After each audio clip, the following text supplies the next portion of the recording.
Pilipinas, updated ka na ba? Hiwalay na talaga. Pero ibinuking ni Boy, Bea, gusto pang isave ang relasyon nila ni Dominic.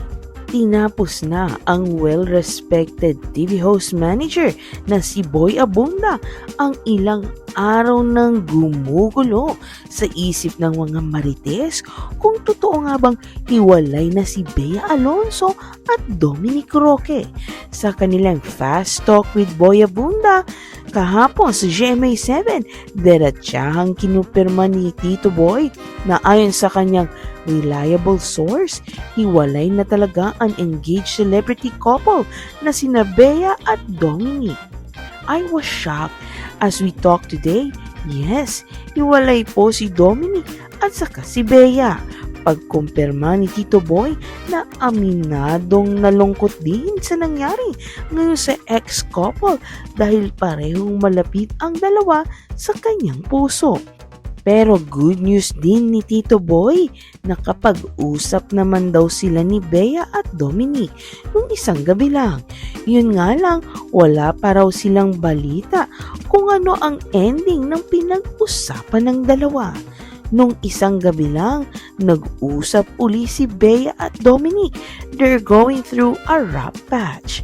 Pagsishare ni Tito Boy na ayon daw sa kanyang mga sources. Basta ang dasal na lang daw niya ngayon para kina Bea at Dominic. My prayer is that may God grant them what is best for them. Ikitumbirma ni Tito Boy na hindi na nasuot ni Bea ang engagement ring na binigay ni Dominic at alam na daw niya na isinoli na ito ng aktres sa fiancé. Tungkol sa prenup agreement ang lumabas na dahilan ng tampuhan at hiwalayan. Ayon kay Tito Boy, ang alam niya ay si Dominic ang nag-offer nito sa nanay ni Bea, kaya wala raw issue ito sa aktor. Nilinaw din ni Tito Boy ang kumakalat na April na dapat ang wedding at sa Tagaytay gagawin pero hindi na nga matutuloy.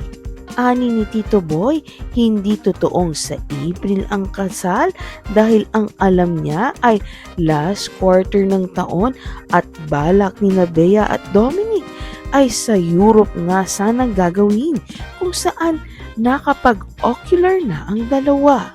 Pinalagan at ipinagtanggol naman ni Tito Boy si Bea sa mga naninisi sa aktres na ito ay may kasalanan kaya di matutuloy ang kasal kay Dominic. Ito ang ayaw ko sa kwentong ito. Ang may problema si Bea kasi naghiwalay sila ni Gerald at si Sanjo.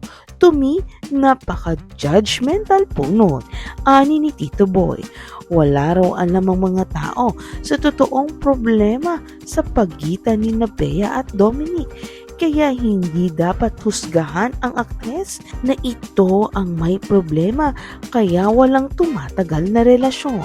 Sa pagkakaalam ko, si Bea gustong masave ang relationship nila. Si Bea wants this to work. Ani pa ng TV host. Pero ipinagtataka naman namin kung bakit ibinalik ni Bea ang engagement ring. Gayon ang gusto pala niya ay mag-work ang relasyon nila ni Dominic. Kung nag-usap muna sana bago hinubad at binalik ang singsing, baka naman maayos pa. Unless ayawan na talaga, diba? Samantala, dinipensahan naman din ni Tito Boy si Dominic na inaakusuhang walang pera, hindi mayaman, hindi sikat at hindi karapat-dapat kay Bea. Cruel. Hirit ni Tito Boy sa mga judgmental netizens. Sa ngayon, ayon pa kay Tito Boy, tanging sina Bea at Dominic lang ang nakakaalam kung saan mauuwi ang desisyon nila. Basta ang sure raw ni Tito Boy, pag nagkaayos na sina Bea at Dominic, no wedding bells is going to happen this year. Pilipinas, updated ka na ba? Hiwalay na talaga. Pero ibinuking ni Boy, Bea, gusto pang isave ang relasyon nila ni Dominic. Tinapos na ang well-respected TV host manager na si Boy Abunda ang ilang araw nang gumugulo sa isip ng mga marites kung totoo nga bang hiwalay na si Bea Alonzo at Dominic Roque. Sa kanilang Fast Talk with Boy Abunda kahapon sa GMA7, diretsahang kinupirma ni Tito Boy na ayon sa kanyang reliable source, hiwalay na talaga ang engaged celebrity couple na sina Bea at Dominic. I was shocked as we talk today. Yes, hiwalay po si Dominic at saka si Bea. Pagkumpirma ni Tito Boy na aminadong nalungkot din sa nangyari ngayon sa ex-couple dahil parehong malapit ang dalawa sa kanyang puso. Pero good news din ni Tito Boy, nakapag-usap naman daw sila ni Bea at Dominic nung isang gabi lang. Yun nga lang, wala pa raw silang balita kung ano ang ending ng pinag-usapan ng dalawa. Nung isang gabi lang, nag-usap uli si Bea at Dominic. They're going through a rough patch. Pagsishare ni Tito Boy na ayon daw sa kanyang mga sources. Basta ang dasal na lang daw niya ngayon para kina Bea at Dominic. My prayer is that may God grant them what is best for them. Ikitumbirma ni Tito Boy na hindi na nasuot ni Bea ang engagement ring na binigay ni Dominic at alam na daw niya na isinoli na ito ng aktres sa fiancé. Tungkol sa prenup agreement ang lumabas na dahilan ng tampuhan at hiwalayan. Ayon kay Tito Boy, ang alam niya ay si Dominic ang nag-offer nito sa nanay ni Bea, kaya wala raw issue ito sa aktor. Nilinaw din ni Tito Boy ang kumakalat na April na dapat ang wedding at sa Tagaytay gagawin pero hindi na nga matutuloy. Ani ni Tito Boy, hindi totoong sa April ang kasal dahil ang alam niya ay last quarter ng taon at balak ni Bea at Dominic ay sa Europe nga sana gagawin kung saan nakapag-ocular na ang dalawa. Pinalagan at ipinagtanggol naman ni Tito Boy si Bea sa mga naninisi sa aktres na ito ay may kasalanan kaya di matutuloy ang kasal kay Dominic. Ito ang ayaw ko sa kwentong ito. Ang may problema si Bea kasi naghiwalay sila ni Gerald at si Sanjo. To me, napaka-judgmental po nun. Ani ni Tito Boy, wala raw alam ang mga tao sa totoong problema sa pagitan ni Bea at Dominic. Kaya hindi dapat husgahan ang aktres na ito ang may problema kaya walang tumatagal na relasyon. Sa pagkakaalam ko, si Bea gustong masave ang relationship nila. Si Bea wants this to work. Ani pa ng TV host. Pero ipinagtataka naman namin kung bakit ibinalik ni Bea ang engagement ring. Gayon ang gusto pala niya ay mag-work ang relasyon nila ni Dominic. Kung nag-usap muna sana bago hinubad at binalik ang singsing, baka naman maayos pa. Unless ayawan na talaga, 'di ba? Samantala, dinipensahan naman din ni Tito Boy si Dominic na inaakusuhang walang pera, hindi mayaman, hindi sikat at hindi karapat-dapat kay Bea. Cruel.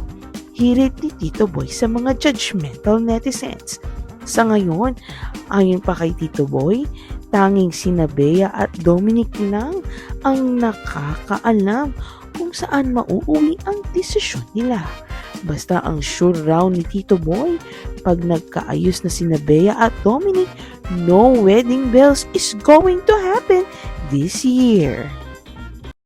Pilipinas, updated ka na ba? Hiwalay na talaga.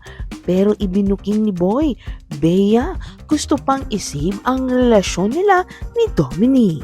Tinapos na ang well-respected TV host manager na si Boy Abunda ang ilang araw nang gumugulo sa isip ng mga marites kung totoo nga bang hiwalay na si Bea Alonzo at Dominic Roque.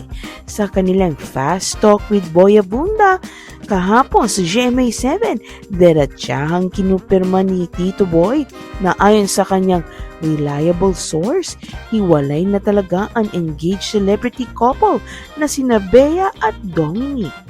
I was shocked as we talk today. Yes, hiwalay po si Dominic at saka si Bea. Pagkumpirma ni Tito Boy na aminadong nalungkot din sa nangyari ngayon sa ex-couple dahil parehong malapit ang dalawa sa kanyang puso. Pero good news din ni Tito Boy, nakapag-usap naman daw sila ni Bea at Dominic nung isang gabi lang. Yun nga lang, wala pa raw silang balita kung ano ang ending ng pinag-usapan ng dalawa. Nung isang gabi lang, nag-usap uli si Bea at Dominic. They're going through a rough patch. Pagsishare ni Tito Boy na ayon daw sa kanyang mga sources. Basta ang dasal na lang daw niya ngayon para kina Bea at Dominic. My prayer is that may God grant them what is best for them. Ikitumbirma ni Tito Boy na hindi na nasuot ni Bea ang engagement ring na binigay ni Dominic at alam na daw niya na isinoli na ito ng aktres sa fiancé. Tungkol sa prenup agreement ang lumabas na dahilan ng tampuhan at hiwalayan. Ayon kay Tito Boy, ang alam niya ay si Dominic ang nag-offer nito sa nanay ni Bea, kaya wala raw issue ito sa aktor. Nilinaw din ni Tito Boy ang kumakalat na April na dapat ang wedding at sa Tagaytay gagawin pero hindi na nga matutuloy. Ani ni Tito Boy, hindi totoong sa April ang kasal dahil ang alam niya ay last quarter ng taon at balak ni Bea at Dominic ay sa Europe nga sanang gagawin kung saan nakapag-ocular na ang dalawa. Pinalagan at ipinagtanggol naman ni Tito Boy si Bea sa mga naninisi sa aktres na ito ay may kasalanan kaya di matutuloy ang kasal kay Dominic. Ito ang ayaw ko sa kwentong ito. Ang may problema si Bea kasi naghiwalay sila ni Gerald at si Sanjo. To me, napaka-judgmental po nun. Ani ni Tito Boy. Wala raw alam ang mga tao sa totoong problema sa pagitan ni Bea at Dominic. Kaya hindi dapat husgahan ang aktres na ito ang may problema kaya walang tumatagal na relasyon. Sa pagkakaalam ko, si Bea gustong masave ang relationship nila. Si Bea wants this to work. Ani pa ng TV host. Pero ipinagtataka naman namin kung bakit ibinalik ni Bea ang engagement ring. Gayon ang gusto pala niya ay mag-work ang relasyon nila ni Dominic.